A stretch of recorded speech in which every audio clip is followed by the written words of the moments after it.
first of all, I would like to thank my Irish, Scottish, Welsh and Italian rugby-loving brothers and sisters for inviting us to partake in the URC tournament.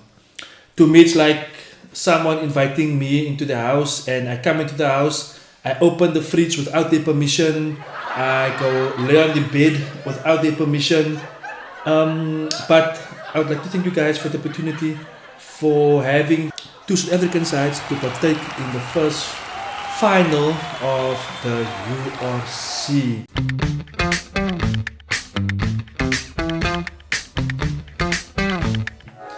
So guys, I think the weekend's matches in the URC, the two semi-finals, was very exciting. From my side, I enjoyed it very much. I think the biggest results is the Bulls win against Leinster. Leinster being the top team in the league. Much respect to Leinster, much respect to the Irish teams in general, as well as for the Scottish teams. I think the Welsh and the Italian teams, they have quite a way to go to enable them to compete with the rest of the teams within the URC. But I think the Bulls match was a very good match. The Bulls, they played very well, and to me, to think about it is that the Bulls doesn't have any current Springboks in their setup.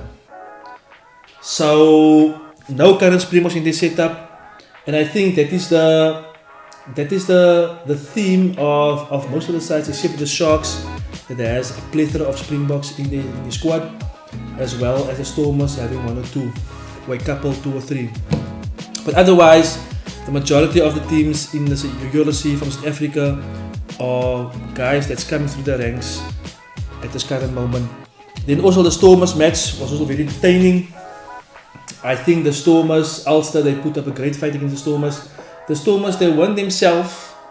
I think that they tried to play the ball wide without earning the right to do so. They didn't soften up Ulster in the forwards up front. Manny Libok, he didn't manage the game the way he's supposed to, and I think the Stormers, they actually didn't have that big match temperament that you would expect from them. But I think the fact that the team are a little bit inexperienced in an aspect, that they will just get better and better as time goes along. But this is not like a review of the game. This is my appreciation of what I witnessed during this past weekend. I think it was great. So, Leinster, let me just maybe have a minute or two to discuss Leinster. So previously, I think when Leinster lost against Saracens in the Champions Cup a few years ago, it was said that Leinster, they can't man up against teams that physically match them or physically outplays them. We saw that happen to Saracens, and the reason why many pundits, they gave reasons why that is because in the URC or in the Pro 14, Pro 12, Leinster, they didn't have that exposure or that match intensity within the URC to match the type of physicality that they came up against teams like Saracens, as well as with the French teams. And that was basically the downfall of Leinster, losing in critical games within the Champions Cup. Come along the South African franchises. We all know South Africa are known for their physicality, they are known for their hard way of playing rugby. And I believe this will be a very good learning curve for a team like Leinster, for teams like Munster, Ulster and all the other teams within the URC, and having to face the South African teams to match them physically, it will just bode well for teams like Leinster going forward in Europe or in the Champions Cup. I must also say that the South African teams are only going to get better, guys. As we see that the initial rounds, I think the first 4 or 5 rounds in the competition, the South African franchises, they didn't do so well.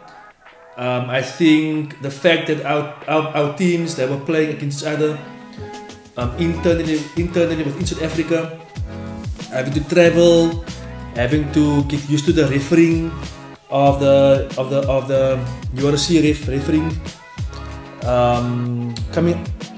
coming out of COVID-19 as well.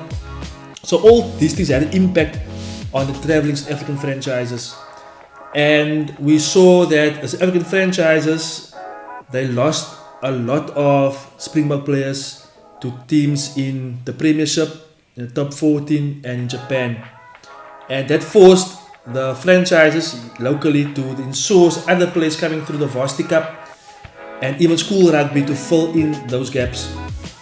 But here we see how good these guys did during the URC, and also the fact that most or some of the current Springboks will be returning to some of the franchises.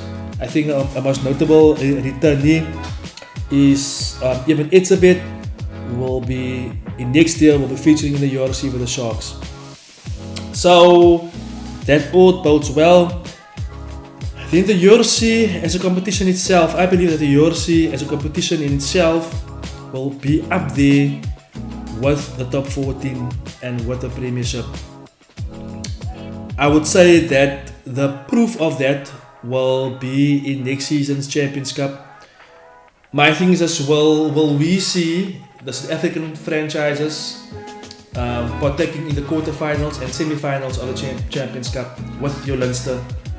Maybe we see, or if we see, let's say 4 teams from the URC partaking in the quarterfinals of the Champions Cup, then I would say that the URC is up there or even surpassed top 14 or the Premiership.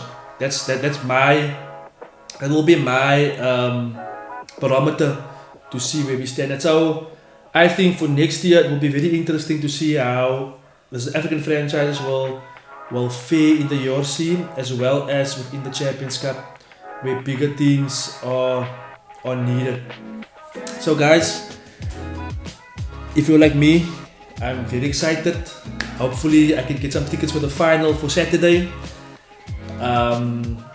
That's my goal for this week, get some tickets for the final, and I will probably make a video or two at the stadium after and before the game, and to share my experience with you guys. So guys, thank you very much for watching this video. If you haven't subscribed to Peter the Rugby Eater, please hit the subscribe button, and I'll catch you guys on my next video.